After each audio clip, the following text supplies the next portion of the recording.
Today we're going to talk about the git branch command. It's got a nice set of features. We can just type git branch, and by default that will show us all of the branches we have locally. We can get a bit more information about the branches with -v, so that not only gives us a branch name, it also gives us the short SHA and the summary message associated with the commit that the branch is pointing to. So that can be quite useful at times when you want to work out what branch you might be interested in.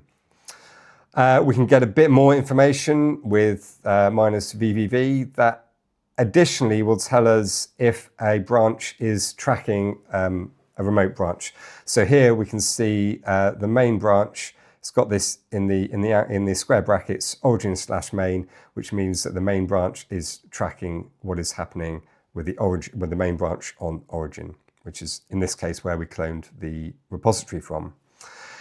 If we want to see all the remote branches, we can do -r. That will show us all the remote branches. If we want to see all the branches, we can do that, and we can tag in the -v as well if we want to. So here we can see all of the branches, the short SHAs. The branches in red are all remote.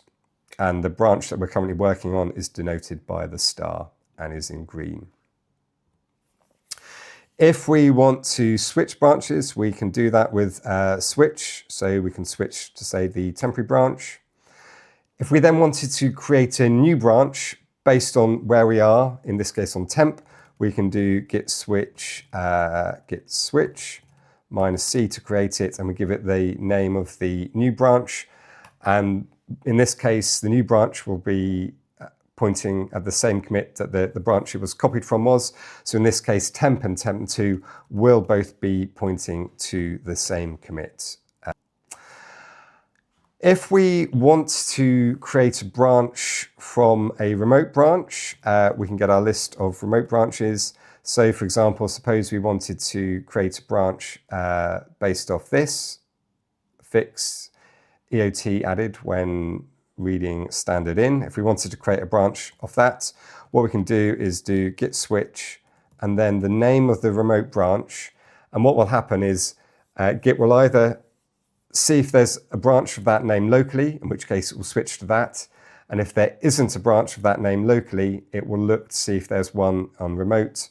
And there is in this case. So what it's done is it's created the new branch, fix EOT added when reading standard in, and it is set to point to wherever the one on the remote branch was. So if we do git branch -all -v, we can see that this one here is pointing at commit 158, as is the remote branch. So that is quite neat.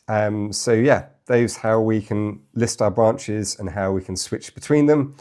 We can also see all the branches that are merged in. So if we switch back to main, what we can do is git branch -- merged, and this lists all the branches that have been merged into main. So basically, it would be safe to delete fix CS and update GitHub actions.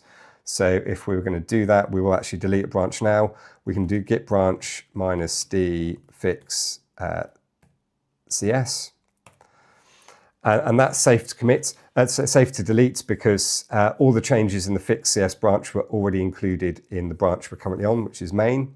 But if we try to delete a branch like temp2 with -d temp2, those changes are not currently included in the main branch.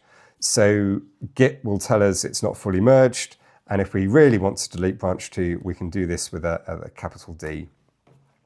Now, if we accidentally delete a branch that we didn't mean to, we can just go and recreate it again.